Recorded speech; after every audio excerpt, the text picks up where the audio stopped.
सरस्वत्यै नमः। श्रीमते रामानुजाय नमः।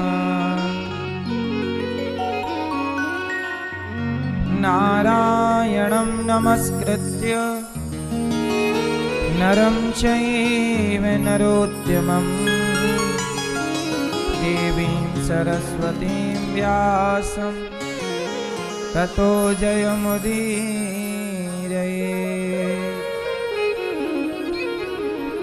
लक्ष्मीनाथ समारंभां नाथयामुनमध्यमाम् अस्मदाचार्यपर्यन्तां वन्दे गुरु परम्पराम्। जय जय श्री राधारमण, जय जय नवल किशोर, जय गोपी चित चोर प्रभु, जय जय माखन चोर। जय जय माखन चोर। राधा मेरी मात है, पिता मेरे घनश्याम, इन दोनों के चरणों में मेरा कोटि कोटि प्रणाम। मेरा कोटि कोटि प्रणाम। आए हो तो प्रेम से लो हरि का नाम, सब भक्तों को अनिरुद्ध की जय जय राधे श्याम। जय जय राधे श्याम, जय जय राधे श्याम, जय जय सीताराम। श्रीमन्नारायण श्रीमन्नारायण श्रीमन्नारायण श्रीमन्नारायण श्रीमन्नारायण श्रीमन्नारायण श्रीमन्नारायण श्रीमन्नारायण श्रीमन्नारायण नारायण नारायण श्रीमन्नारायण नारायण नारायण। भजमन नारायण भजमन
बोलिए भागवत भगवान की जय वृंदावन धाम की जय श्री गौरी गोपाल भगवान की जय जय श्री राम। श्याम। परम मंगलमय परात्पर अखिलेश्वर अखिल ब्रह्मांड नायक परात्पर परब्रह्म भगवान श्री कृष्ण की वांगमय प्रतिमूर्ति श्रीमद् भागवत महापुराण। दूर दूर से आई हमारी माताएं बहनें श्रोतागण भक्तगण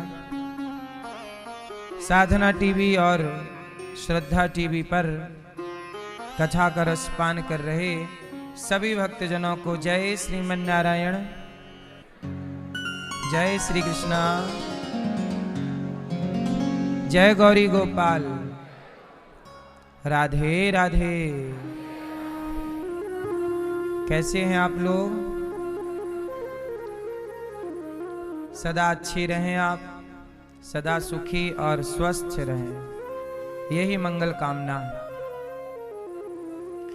वृंदावन की पावन धरा में आप सब हमारे परीक्षित वन के श्री अनिल कुमार जायसवाल जी, अनिल कुमार जी और श्रीमती कमलेश जायसवाल जी, पुत्र आपके कार्तिकेय जायसवाल जी, पुत्री आंचल, पुत्री लक्ष्मी जायसवाल जी एवं रविशंकर जायसवाल जी, मिथिलेश जायसवाल जी, मान्यता जायसवाल जी, सुल्तानपुर से आप आए हैं श्री अनिल कुमार जायसवाल जी। तालियां बजा के जायसवाल परिवार का स्वागत करें। आपने अपनी 21 पीढ़ी को कृतार्थ करने के लिए ये सुंदर सा कदम बढ़ाया है। भगवान आपको सदा सुखी और स्वस्थ रखें।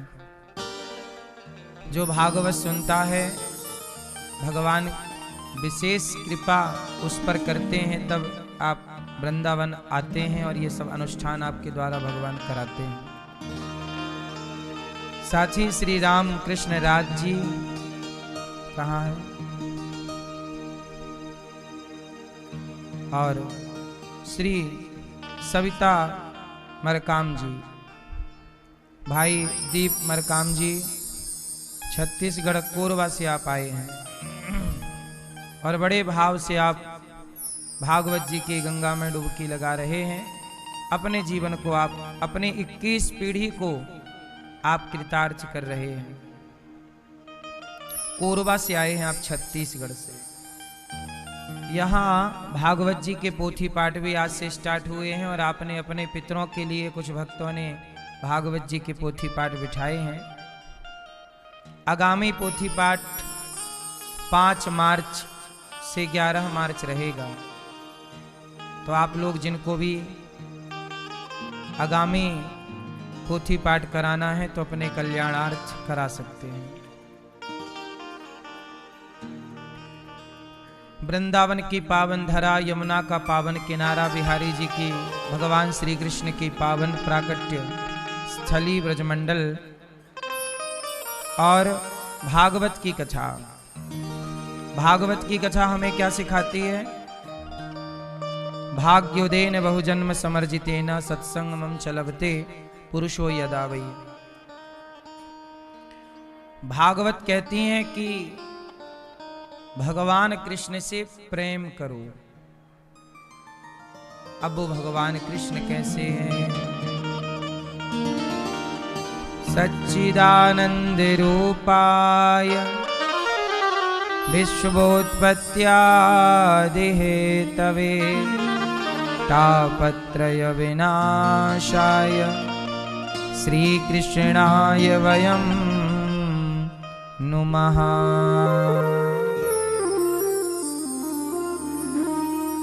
सच्चिदानंद रूपाय, सतचित आनंद भगवान सच्चिदानंद स्वरूप है। भागवत जी में 18,000 श्लोक, 335 अध्याय और 6 अध्यायों की अलग से महिमा है। जो भागवत सुनता है उसका क्या होता है। एक धुंधकारी नाम का पापी था। भागवत जी की कथा सुनो। एक धुंधकारी नाम का कौन था? पापी। वो पापी कैसे था? अपने बाप को मारता। सबसे बड़ा पाप क्या है? अपने पिता को मारना, अपनी माँ को मारना, चोरी करना, पराई स्त्री का संग करना, ये सारे बड़े बड़े पाप हैं। बोलो हाँ। तो धुंधकारी यही सब करता। माँ को मारा, पिता को मारा, पराई औरत के संग रहे, 5-5 वेश्याओं को ले आता, चोरी करता, डाका डालता, किसी बच्चे को मार डालता, कुछ भी जो पाप मिल जाए सब कर लेता, लूट लेता। तो सारे पाप धुंधकारी करता। ऐसा पापी धुंधकारी। और जब धुंधकारी ऐसा पाप करता और जब वो धुंधकारी मरा तो जानते हो क्या हुआ? वो धुंधकारी बना प्रेत। क्या बना मेरी माँ? भूत बना। ये बच्चा किसका है? संभाल लो, पकड़ के बैठो।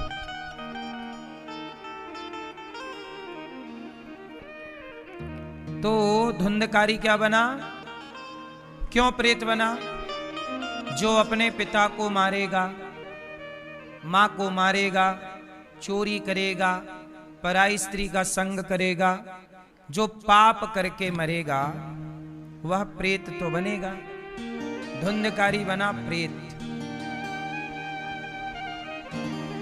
अब प्रेत बन गया। अब उसकी प्रेत योनि, वो प्रेत तो क्या है? हवा प्रधान होती है भूतों में। यहां से वहां भटकाव था। धुंधकारी जब प्रेत बन के भटका, उसे बड़ा कष्ट हुआ। प्रेत योनियों में बड़ा कष्ट है। भूख लगती है पर खा कुछ नहीं पाते। हवा क्या खाएगी? पानी, प्यास लगती है पर पी नहीं पाते पानी। बड़ा कष्ट पाते हैं। तब प्रेत योनि से मुक्त होने के लिए गुहार लगाई अपने भाई गौकर्ण जी से धुंधकारी ने कि भैया हम प्रेत बन गए हैं, हमें उद्धार की ओर ले चलो। कई बार आपके पूर्वज आपके सपने में आते हैं, जैसे आपकी माँ, दादा, दादी नहीं सपने में आते हैं आपके, और सपने में आके कुछ कहते हैं तो कभी कभी कुछ कहते ही नहीं हैं। बार बार सपने में आते हैं। कई बार आपके दादा, दादी, पिता, माता रोते हुए दिखते हैं सपने में। ये सपने में दिखने का तात्पर्य यही है कि उनकी अभी सदगति नहीं हुई। वो यही उनका सूक्ष्म शरीर भटक रहा है। क्योंकि व्यक्ति जाने अनजाने में कोई पाप कर ले तो वह भोगता तो है। अब धुंधकारी प्रेत बना भटक रहा। तब अपने गौकर्ण जी के सामने प्रकट हुआ, कहा कि भैया मेरा उद्धार कर दो। गौकर्ण जी ने कहा कि मैंने तो तेरे नाम का गया में गया श्राद्ध कर दिया है। धुंधकारी बोला, ना, गया श्राद्ध सतेनापि मुक्तिर्मे न भविष्यति। कितने भी गया श्राद्ध कर लो मेरी मुक्ति नहीं होगी। क्यों? बोला मैं बड़ा पापी हूं, वीआईपी पापी, मेरी जल्दी मुक्ति नहीं हो सकती। मैंने बाप को मारा है। अब क्या करें? तब गौकर्ण जी ने भगवान सूर्य से कहा, हे सूर्य भगवान, आप ही बताइए कि मैं अपने भाई की मुक्ति किस तरह से करूं। तब कहा, सप्ताह वाचनम कुरु। हे गौकर्ण, आप अपने भाई को श्रीमद् भागवत की कथा सुनाओ। तो जहां धुंधकारी को गया श्राद्ध से भी मुक्ति ना मिली, क्योंकि गौकर्ण जी को लगा कि ये मेरा भाई है, तो वो जो गोत्र बोल रहे थे वो गोत्र धुंधकारी का था ही नहीं। इसलिए उसकी गया श्राद्ध से मुक्ति नहीं हुई। लेकिन फिर भी गौकर्ण जी के द्वारा बहुत प्रयास किया गया पर मुक्ति नहीं हुई। तो आप ये समझो कि जिस व्यक्ति की मुक्ति किसी अनुष्ठान से ना हो, उस पापी से पापी व्यक्ति की मुक्ति भी भागवत श्रवण करने से हो जाती है। ये भागवत जी की महिमा है। इसका उदाहरण धुंधकारी। धुंधकारी को गौकर्ण जी ने भागवत सुनाई। वो बांस की एक गांठ में आके बैठा। पहले दिन की कथा हुई तो बांस की पहली गांठ खुल गई, ग्रंथि। दूसरे दिन की कथा में दूसरी ग्रंथि, तीसरे दिन की कथा में तीसरी, ऐसे 7 दिनों की कथा में सप्त ग्रंथि खुली। एक विमान आया और धुंधकारी एक दिव्य शरीर धारण करता है और विमान पर बैठकर जाने लगा। तो गौकर्ण जी ने रोका, रुको, कौन हो तुम? कहा उन्होंने, अहम भ्राता तुदेयोस्मि, धुंधकारी, मैं धुंधकारी हूं। तो आप तो प्रेत थे, ये देवताओं की तरह शरीर कैसे मिला? तब गौकर्ण जी से धुंधकारी ने कहा कि भैया गौकर्ण जी, मैं आपका ऋणी हूं। क्यों? आपने मुझे भागवत सुनाई। तो क्या हुआ? बोले जैसे गंदा कपड़ा गंगा जी में डुबाया जाए, पानी से धोया जाए तो उसकी गंदगी हट जाती है और वह कपड़ा निर्मल हो जाता है, ऐसे ही भागवत की इस गंगा से मेरे सारे पाप धुल गए और मैं निर्मल होके भगवान के धाम जा रहा हूं। ये इस कथा की महिमा है। इसलिए पापी से ये मानवः पापकृतस्तु सर्वदा सदा दुराचाररता विमार्ग गाहा क्रोधाग्नि दग्धः कुटिलाश्च कामिनः सप्ताह यज्ञेन कलौ पुनन्ति ते। कितना भी बड़ा पापी हो, जाने अनजाने में कोई पाप हो जाए तो भागवत जरूर सुनना चाहिए। आप लोगों ने पोथी पाठ बिठाया है, जिन परिवारों ने, आप भी साधुवाद के पात्र हैं कि अपने पूर्वजों के लिए कम से कम इस माघ के माह में इतना बड़ा अनुष्ठान तो कराया। इसलिए भागवत सुनते रहना चाहिए। अपने माता पिता को भी भागवत सुनवाओ। हम लोग जाने अनजाने में पाप तो करते ही रहते हैं। कोई बता के तो नहीं करता कि जी मैं पाप कर रहा हूं, पंडित जी जरा मुहूर्त बता दो, पाप करने का बढ़िया मुहूर्त क्या है? पुण्य करने का मुहूर्त सब लोग पूछते हैं कि अच्छा कर रहे हैं, बताओ मुहूर्त क्या है, किस मुहूर्त में शुरू करें? पुण्य के मुहूर्त पूछे जाते हैं और पाप का कोई मुहूर्त नहीं है। इसलिए हम सब पापी हैं। पाप कैसे समाप्त हो? सत्संग से। जब नित्य सत्संग होगा, नित्य भगवत चर्चा होगी तो व्यक्ति के पाप मिटते हैं। अच्छा, सत्संग से ना दुख दूर होता है। आप रोज कथाएं सुनिए, नित्य कथाएं सुनिए, आप देखेंगे कि धीरे धीरे आप प्रसन्न रहने लग गए, चिंताएं कम हो गई हैं, टेंशन कम हो गई। क्या फर्क पड़ा? बोले कथा नहीं सुनते थे तो ऐसा लगता है था कि हम कर रहे हैं, कथा सुनने के बाद लगने लगा कि हम नहीं भगवान कर रहे हैं। ये बदलाव आ जाता है। अभी गाड़ी हमारे कंधे पर थी, अब भगवान के कंधे पर है। तो जब तक हमारे कंधे पर थी तो हम चिंतित थे, अब भगवान के कंधे में है तो भगवान जाने और भगवान का काम जाने। हम निश्चिंत हो गए। सत्संग से व्यक्ति निश्चिंत होता है। इसलिए पूरी दुनिया में डिप्रेशन ज्यादा है। अमेरिका में ज्यादा डिप्रेशन है, इंग्लैंड में ज्यादा डिप्रेशन है, फ्रांस ब्राजील में ज्यादा डिप्रेशन है, ऑस्ट्रेलिया में ज्यादा डिप्रेशन है, भारत में डिप्रेशन कम है। क्यों?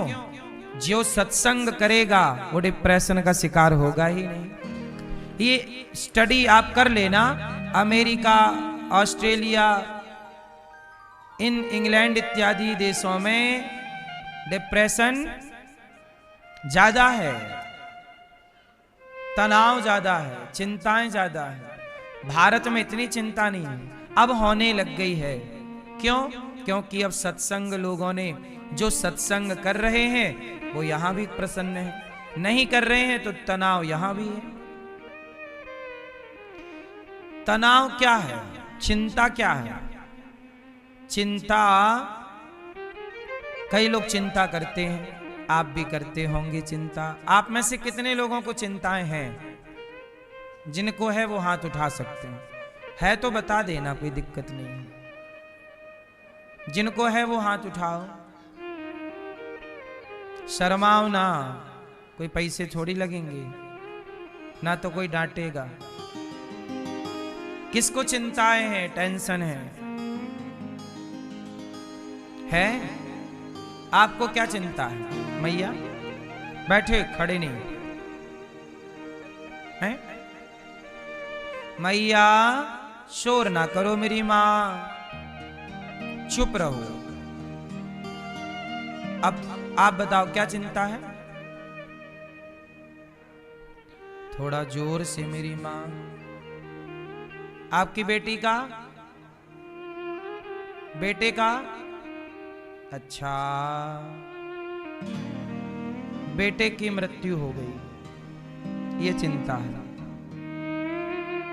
आपको क्या चिंता है बहन? आपने भी हाथ उठाया था, क्या चिंता है आपको? हाथ उठाओ, बताओ। पीछे वाली बहन बताओ, क्या चिंता है आपको? बोलो। मन स्थिर नहीं रहता, ये चिंता है। आपको चिंता है कि नहीं? नहीं। मैया आपको काहे की चिंता बुढ़ापे में हैं? घुटने नहीं चल रहे हैं? मैया को चिंता, घुटने नहीं चल रहे हैं।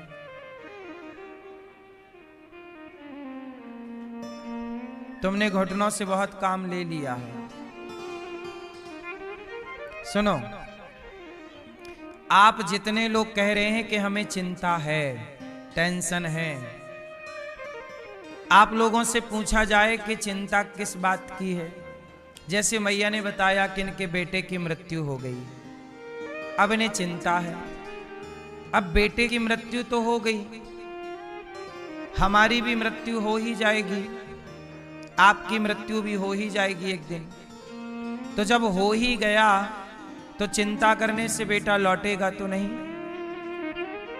आपको चिंता नहीं है, आपको चिंता नहीं है मेरी मां, आपको अज्ञान है। मन स्थिर नहीं रहता, ये भी चिंता नहीं है, ये भी अज्ञान है। एक्चुअली अज्ञान ज्यादा है। अज्ञान होने से क्या होता है, हम उनके बारे में सोचने लगते हैं। अब जैसे किसी का बेटा चला गया, अब उन्हें लग रहा कि बड़ी चिंता है।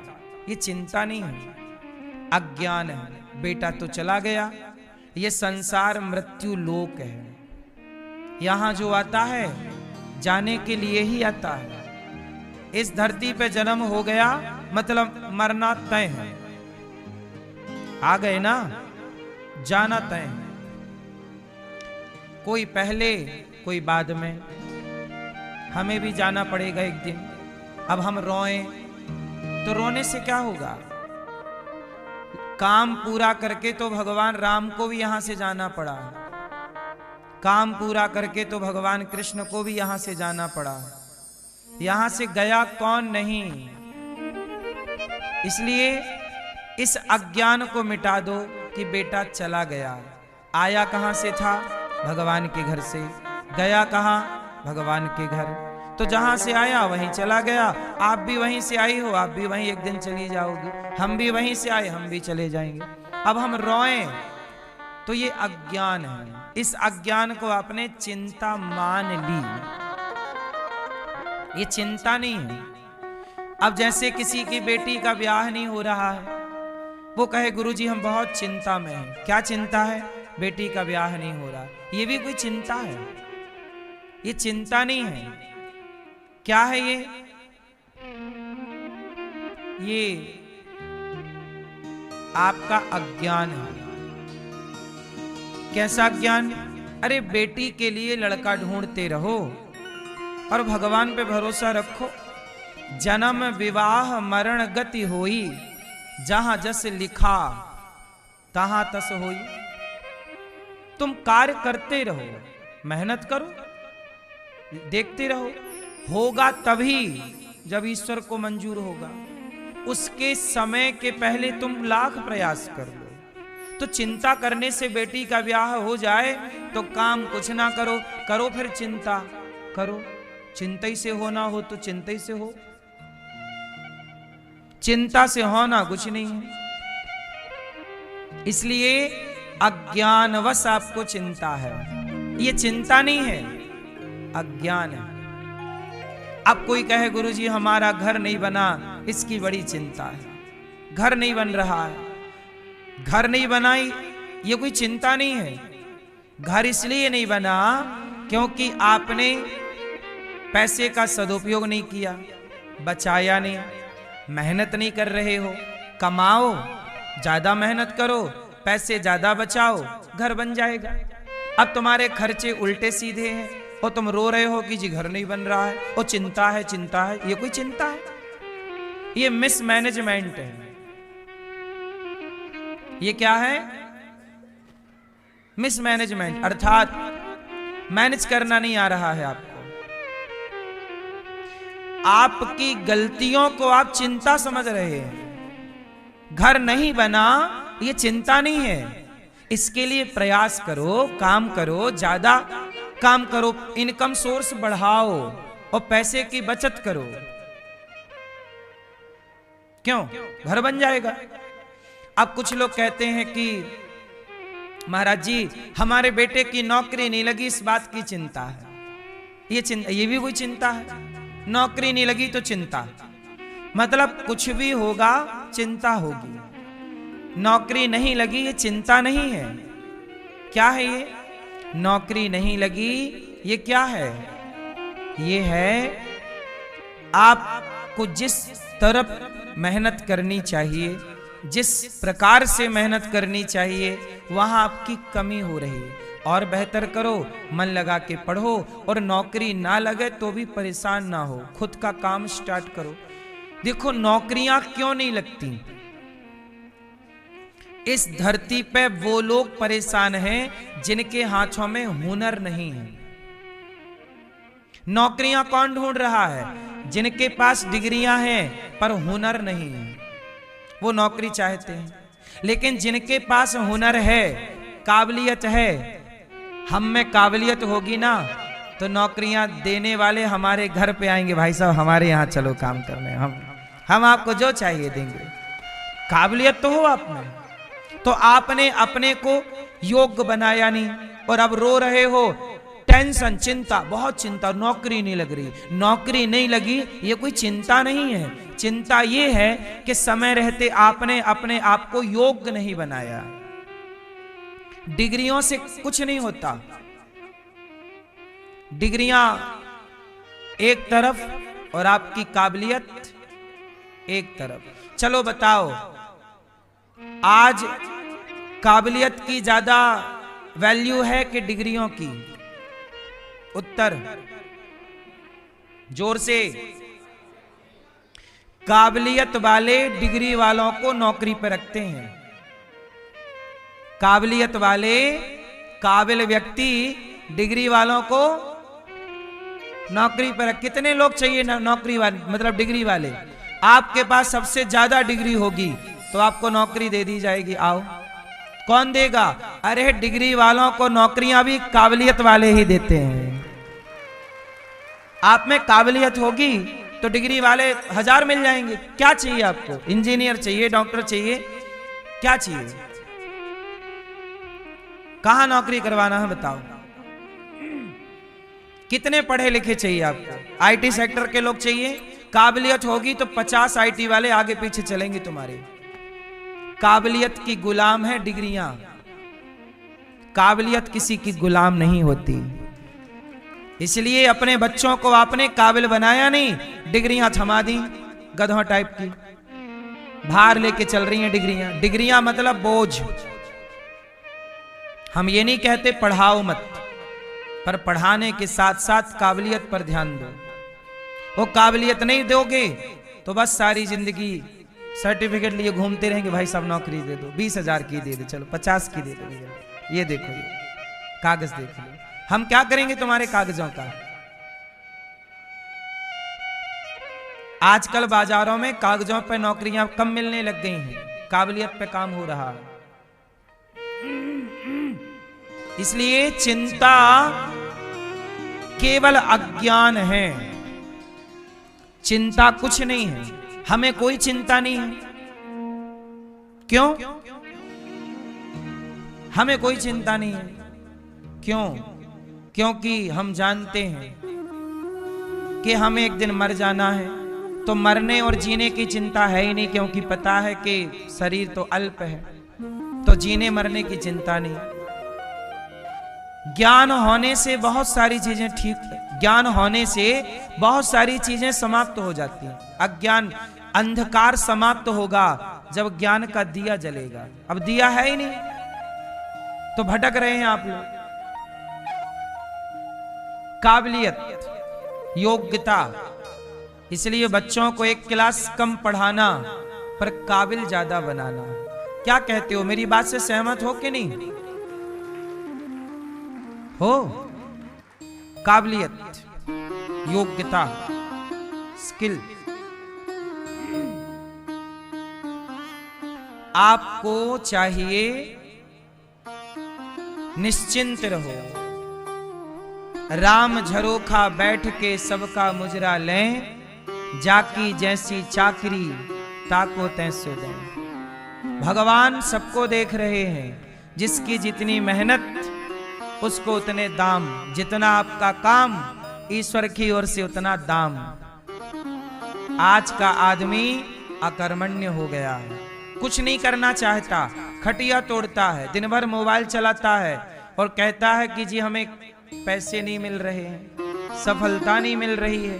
अब तुम 4 घंटे मोबाइल चलाओ, दिन भर मोबाइल खेलो और कहो सफलता नहीं मिल रही है ना? तो मोबाइल से चित्त को हटा के अपने लक्ष्य में मन को लगाना पड़ेगा। सुंदरकांड पढ़ते हो कि नहीं? एक चौपाई है सुंदरकांड में। सुंदरकांड में एक चौपाई है कि जब हनुमान जी लंका गए तो मैनाक पर्वत ने रोका, रुक जाइए, थोड़ा विश्राम कर लीजिए, हनुमान जी थक गए होंगे आप। तो हनुमान जी ने क्या कहा? राम काज कीन्हे बिनु मोहि कहां विश्राम। जब तक मैं अपने लक्ष्य को प्राप्त नहीं कर लेता पर्वतराज, तब तक मैं विश्राम। सफलता का मूल मंत्र यही है कि जब तक आपको आपके लक्ष्य की प्राप्ति ना हो जाए तब तक आपको विश्राम नहीं करना चाहिए। उद्यमी बनो, कार्य करते रहो। अब आज के नौजवान लड़के 6-6 घंटे क्रिकेट देखते हैं, 6 घंटे क्रिकेट। जब तुम अपना टाइम बर्बाद करोगे तो तुम्हारे बढ़ने की संभावनाएं कम हो जाएंगी। अभी देखो गर्मी आएगी, सारे बच्चों के एग्जाम क्लियर हो जाएंगे, उसके बाद सारे नौजवान लड़के क्या करेंगे? 2 महीने पूरी गर्मी क्या करेंगे? आईपीएल देखेंगे। बोलो हाँ, 2 महीने तुम आईपीएल देख के बर्बाद करोगे। कौन जीता? पिछली बार भी तो कौन जीता कौन हारा? तुम्हें क्या मिला था? क्यों? तुमने पिछले साल भी तो आईपीएल देखा था, क्या मिला था? मूर्खतापूर्ण व्यवहार कर रहे हैं लोग। उसके पहले साल भी आईपीएल में कोई जीता कोई हारा, क्या मिला तुम्हें? तुम्हारे 2 महीने बर्बाद हो गए। इससे बड़ी मूर्खता, सबसे बड़ा गधा कौन है? जो अपने समय को बिगाड़ता है। वो जो समय को बर्बाद करे वो सबसे बड़ा मूर्ख है, और जो समय को सदुपयोग करे वो सबसे बड़ा समझदार है। तो आज की युवा पीढ़ी को तो बस इतना जान लेना चाहिए कि तुम अपने समय को गवा रहे हो, मतलब तुम अपनी मूर्खता का परिचय दे रहे हो, बाद में रोगे काम नहीं मिल रहा।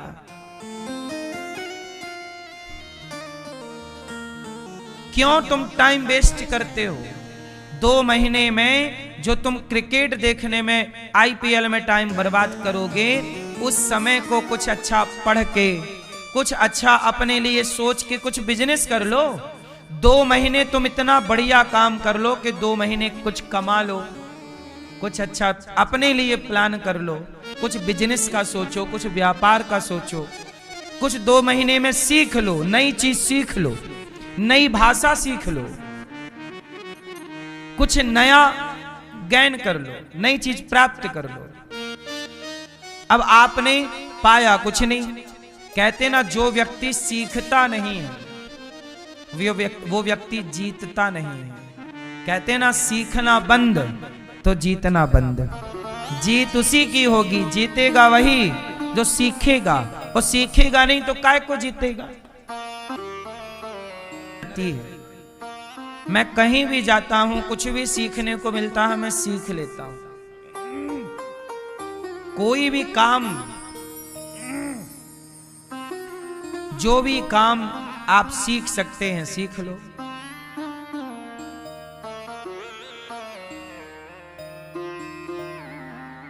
लकड़ी पे काम होता है, बढ़ई काम करता है। आजकल बढ़ई का सारा काम मुसलमान सीख गए, तो बढ़ई बाजार से हट गए, मुसलमानों के हाथ में पूरी लकड़ी का कारोबार है। पीओपी का काम मुसलमान सीख गए। आप अपना घर बनाओ, उस घर के बनाने में 2-4 मुसलमान जरूर आएंगे, कोई ना कोई काम वही करेंगे। बोलो हाँ। तुमने काबिलियत, मुसलमान 10 बच्चे पैदा कर रहे हैं और वो बेरोजगार नहीं है, और तुम एक पैदा कर रहे हो, तुम बेरोजगार हो, क्योंकि उनके 10 काबिलियत सीखे बैठे हैं। उनका बच्चा कोई पीओपी कर रहा है, कोई पत्थर लगा रहा है, कोई टाइल लगा रहा है, कोई चिनाई कर रहा है, कोई प्लास्टर कर रहा है, और तुम लोग कुछ नहीं कर रहे। तुमको लगता है कि ये काम छोटा है। काबिलियत का कोई भी काम छोटा नहीं है। क्यों जी बताओ, छोटा है? आप लोगों ने अपने आप को हटा लिया, पूरा बाजार खाली हो गया। आज तुम्हारी बहनें बाजार में चूड़ियां पहनने जाती हैं, तो चूड़ियां पहनाने वाले बहुत लोग मुसलमान हैं। वही हाथ पकड़ते हैं तुम्हारी बहनों का, फिर वहीं से लव जिहाद भी चालू हो जाता है। क्योंकि तुम हट गए ना वहां से। तुम्हें लगा ये काम तो छोटा है यार, चूड़ी पहनाने का काम तो बहुत छोटा है। बोलो हाँ। इसलिए मैं तो कुछ उदाहरण दे रहा हूं, बाकी तो आप समझदार हैं। कहां नहीं है तुम। बढ़ई भारत का लकड़ी का काम करने वाला बढ़ई, अब बढ़ई गायब है। लकड़ी का पूरा काम कारपेंटर का कौन कर रहा है? बोलो। पूरा पूरा भारत कैप्चर है। हिंदू 5% मिलेगा, मुसलमान इस काम में 95% मिलेगा। टाइल पत्थर लगाने की योग्यता हिंदुओं के पास 10% है, तो मुसलमानों के पास 90%। क्या कर रहे हो तुम? कुछ नहीं, क्रिकेट देखेंगे। हाँ छक्का, चौवा, गधो।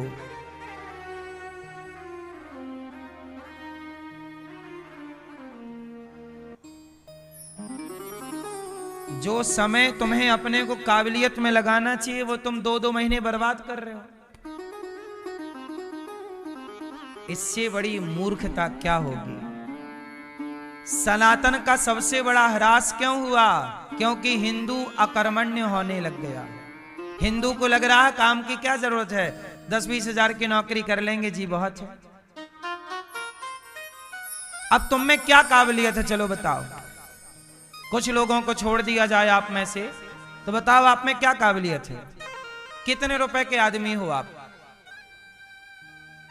काबिलियत नहीं होगी तो 10,000 से ज्यादा में कोई ना पूछेगा आपको। जिसमें कुछ काबिलियत नहीं उसके हाथ में झाड़ू दे दी जाएगी, झाड़ू लगाओ 10,000 रुपए लो महीने का, या फिर डंडा लो चौकीदारी करो 10,000 रुपए। 8,000 10,000 रुपए बाजार में मिल रहा इस काम का। काबिलियत होगी तो 50,000 मिलेगा, और काबिलियत होगी 1 लाख मिलेगा, वरना आपके 8,000 रुपया कहीं नहीं गए, कहीं भी चौकीदारी कर लो। बोलो हाँ, 8,000 तो आपके पक्के हैं बस। सही है कि नहीं? कहीं भी झाड़ू पोंछा का काम शुरू कर दो, 8,000 चित्त हैं। इससे ज्यादा की फिर सोचना भी मत। इससे ज्यादा उन्हीं को मिलेगा जिनमें योग्यता होगी। भगवान कैसे हैं? धुंधकारी जैसा पापी भागवत से तर गया। तो हम आपको केवल ये निवेदन कर रहे हैं कि भगवान कैसे सच्चिदानंद रूपाय विश्वोत्पत्त्यादि हेतवे तापत्रय विनाशाय श्री कृष्णाय वयं नुमः। सच्चिदानंद रूपाय, सतचित आनंद क्या है? सत चित आनंद। सतचित क्या है? आनंद क्या है? तो सत मतलब ईश्वर, ईश्वर सत्य है। उमा कहाँ हूं मैं अनुभव अपना, सत हरि भजन जगत सब सपना। तो सत सत हरि भजन, भगवान का भजन ही सत्य है, सत है। चित, चित क्या है? प्रकाश। चित रूप में परमात्मा सबके भीतर विराजमान है। और आनंद क्या है? ईश्वर का चिंतन। देखो संसार में सुख है, बोलो हाँ। एक सुख होता है, एक आनंद होता है। दोनों एक ही है कि अलग अलग हैं? क्या अंतर है? सुख में आनंद में क्या अंतर है, आप बताओ।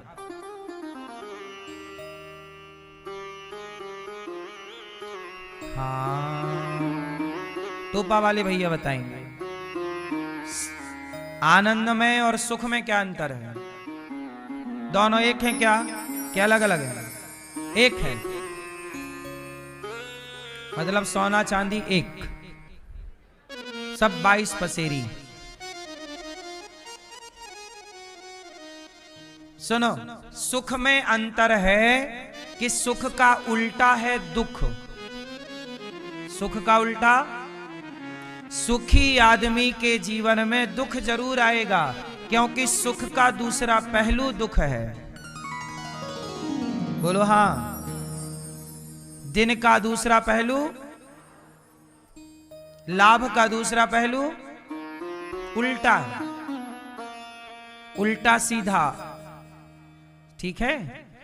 अब ध्यान से सुनो कि सुख जो है, आज जितने सुखी हैं आपको दुख भी होना पड़ेगा, दुखी होना पड़ेगा, प्रकृति का नियम है। सर्दी है तो गर्मी भी होगी जरूर। बोलो हाँ। तो सुख का उल्टा दुख है। आज सुखी हो तो कल दुख भी मिलेगा। अच्छा, दुख कहां से मिलता है? जहां से सुख मिलता है। अच्छा बताओ, सच बताओ, दुख कहां से मिलता है?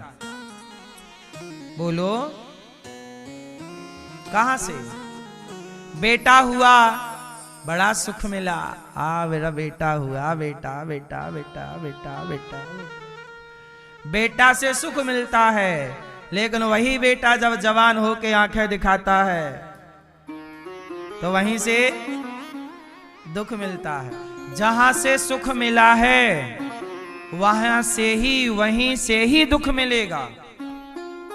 बेटा अच्छा है अभी, और बाद में जब लुगाई आएगी वो पत्नी को लेके भाग जाएगा, तब रोगी चला गया नहीं, बेटा सुनता नहीं है, बात नहीं करता। पहले तो बड़ा मजा आ रहा था, बड़ा सुख दे रहा था बेटा, अब वही दुख दे रहा है कि नहीं? ये प्रकृति का नियम है, जहां से सुख मिलेगा वहीं से दुख मिलेगा। पत्नी से क्या मिला? सुख। बोलो हाँ। बहुत सुंदर हो तुम, आई लव यू, तुम्हारे जैसा तो कोई नहीं है, परियों की भी परी हो। और बाद में जब दिया उसने एक डंडा, फिर अरे महाराज हमें से तलाक दिलाओ, जल्दी तलाक, हमें नहीं चाहिए ये। पहले सोच रहा था कब शादी हो, कब शादी हो, अब कह रहा कब तलाक हो, कब तलाक हो। बोले शादी हो जाएगी बड़ा सुख मिलेगा, अब कह रहा तलाक हो जाए तो सिर की बिच्छू उतर जाए। बोलो हाँ। तो जहां से सुख मिला, सुख मिला, कैसी है बहू? बहू तो चंद्रमुखी है।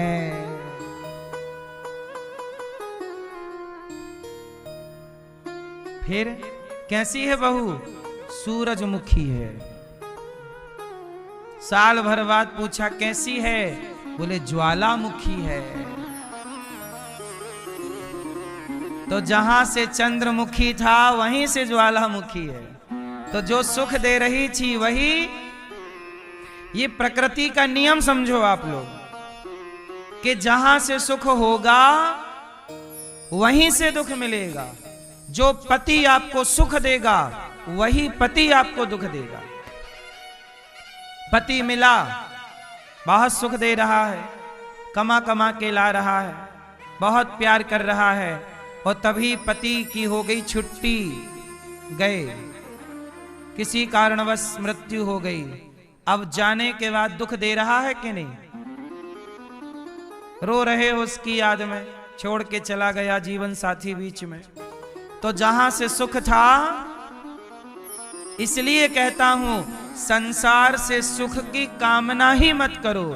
तो संसार में सुख है और सुख होगा तो उल्टा दुख भी आएगा। लेकिन भगवान के कथा में, भगवान के चिंतन में सुख नहीं है, भगवान की कथा कीर्तन में आनंद है। और जरा बताओ कि आनंद का उल्टा क्या है? बताओ आनंद का उल्टा क्या क्या है? सुख का उल्टा क्या था? अब बताओ आनंद का उल्टा क्या है? आनंद का कोई भी उल्टा होता ही नहीं है। इसलिए मैं सुख में नहीं हूं, मैं आनंद में हूं। सुखी व्यक्ति कल दुखी होगा, पर आनंद में रहने वाला सदा आनंद में रहेगा। इसलिए आनंद में रहा करो, सुख में ना रहा करो। बोलो हाँ। सही है कि गलत है? तो कोई पूछे कैसे हो? आनंद में है।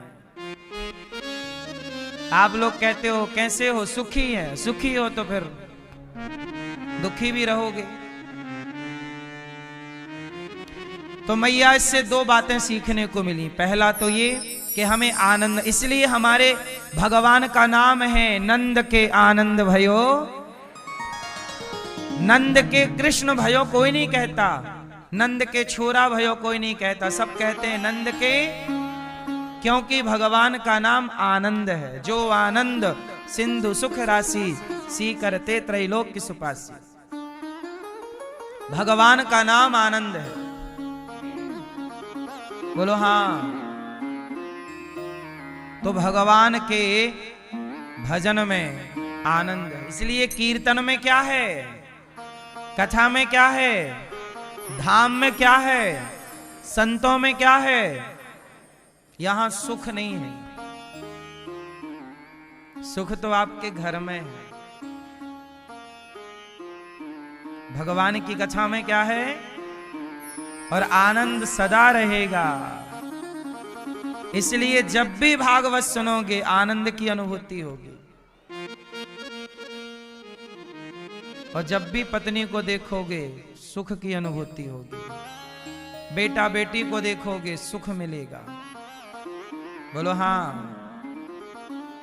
बेटी बहुत सुख देती है, लक्ष्मी आई, और जब विदाई हुई तो बाप रोता है, सब रोते हैं विदाई। तो सुख था तो दुख भी हुआ। इसलिए दो चीजें आपने सीखी, हम आनंद में रहेंगे, और दूसरा हम संसार से सुख की उम्मीद कहां चले, सुख की तरफ की आनंद की तरफ। ठीक है, सही है, आनंद में ही रहो। तो बात समझ में आई। संसार से किसकी उम्मीद नहीं करोगे आप लोग, किसकी? आपकी उम्मीदें ही आपको दुख दे देती हैं। हमें आपसे उम्मीद है, जैसे दो ब्राह्मण थे, सुनो। किसी ने कहा पंडित जी आओ हमारे घर भोजन कर लो, हम आपका निमंत्रण कर रहे हैं, कल आप लोग भोजन करने आना। दो पंडित जी थे, दोनों खुश हो गए कि चलो यजमान जी ने भोजन के लिए बोला है कल। तो एक पंडित जी सोचे कि यजमान जी तो बहुत बड़े आदमी हैं, भोजन कराएंगे तो 11 रुपया तो देंगे ही देंगे। दक्षिणा में कितने देंगे? 11 तो मिलेंगे, पुरानी बात है। और दूसरे पंडित जी थे, बोले कि चलो कल हमारे पास खाने का जुगाड़ नहीं था, अच्छा है यजमान जी पेट भर भोजन कराएंगे। तो एक को उम्मीद क्या है कि कल इनके घर 11 मिलेंगे, और दूसरे को एक भी उम्मीद नहीं है। उन्हें तो बस ये है कि भाई अपना पेट भरेगा बस। अब दोनों चले, जरा ध्यान से सुनना, दोनों चले। यजमान जी ने दोनों ब्राह्मणों को बुलाया, पांव धोए और आसन पर बिठाया, महाराज प्रसाद पाओ। दोनों ब्राह्मण बढ़िया मालपुआ और सब नाना प्रकार के व्यंजन यजमान जी ने बनाए, खीर पूरी पकवान सब पंडित जी खूब खाए, मस्त। अब भोजन करे तो यजमान जी ने 5.25 रुपए दक्षिणा दी। यजमान जी ने दक्षिणा कितनी दी? 5.25, 5 रुपया और चवन्नी, 5.25। अब एक पंडित जी तो बहुत खुश हो गए, यार तो हम तो इतना सोचे भी नहीं थे कि 5 रुपए मिल जाएगा। जो बेचारे ये सोच के आए थे कि पेट भर मिलेगा, उन्हें तो 5 रुपए भी, वो बहुत खुश हुए, वाह अरे यजमान भला हो, 5 रुपए दे दिए। लेकिन जो 11 सोच के आए थे, हाँ वो परेशान है। बोलो हाँ। दोनों के साथ व्यवहार एक सा हुआ, पर उसी व्यवहार से एक सुखी है और एक, अब आप बताओ कि दुखी क्यों है? क्यों? क्योंकि उम्मीदें ज्यादा हैं और उसे कोई उम्मीद नहीं थी, तो वो 5 में भी आपको उम्मीदें ज्यादा